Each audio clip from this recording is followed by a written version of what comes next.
10 under 40 honoree.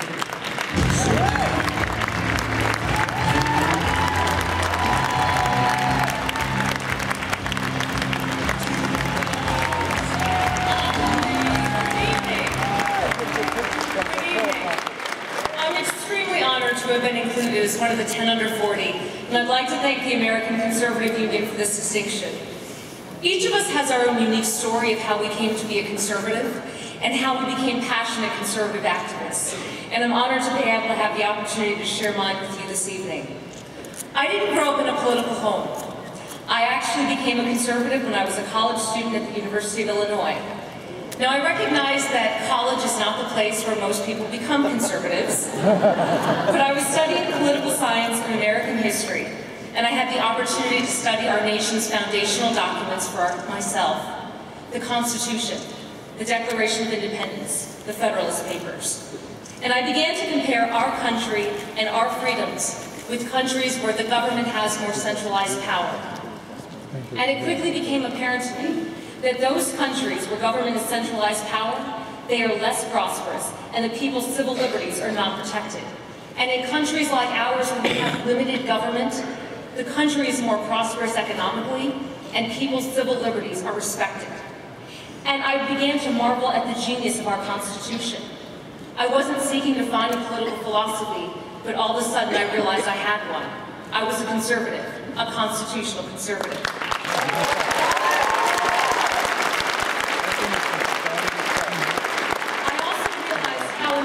Was to ensure that those constitutional principles of limited government and respecting civil liberties are reflected in our government. One key example of this is in the arena of protecting religious freedom. Part of my legal practice as an attorney involves representing religious institutions and defending their First Amendment rights. I have seen all too often how some would try to silence religious groups from speaking in the public square and saying your participation has to be confined to the four walls of a church. But our First Amendment requires the people of all faiths and no faith at all be freely permitted to speak, and our democracy and society suffers when those voices are silent.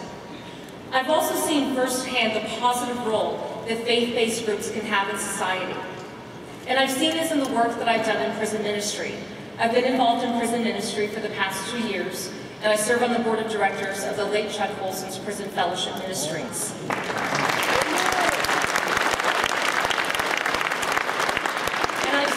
Transformative it is when people of faith are able to bring a message of hope into our prisons.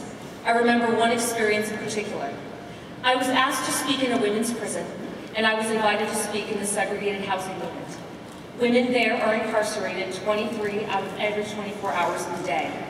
And the warden was preparing us for what we would encounter. She said, oftentimes, because of the isolating situations and conditions, these inmates are going to be screaming and yelling, and they'll often be screaming expletives, especially visitors. We also were forced to wear flak jackets because they wanted us to be protected in case the inmates decided to try to harm us. I'll be honest, at that point in time I thought perhaps I don't want to go visit this unit. But when your faith compels you to go, you don't ask what the risk is, you just go. And so I walked into that unit.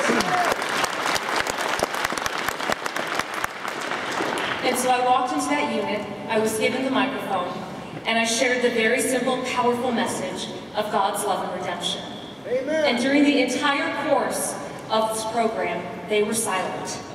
And as we finished, the only things that were yelled at us were, God bless you, thank you for coming, and thank you for not forgetting about us.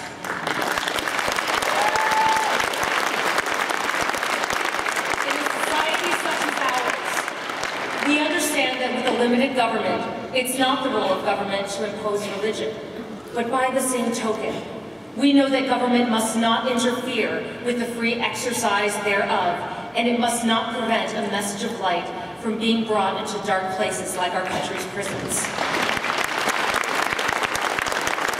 This desire to see constitutional principles restored to our government is what motivated me to get involved in politics. Whether it's preventing the NSA from encroaching on Fourth Amendment freedoms, or ensuring that the IRS does not target groups based on ideological viewpoints, or ensuring that the executive branch does not usurp Congress's powers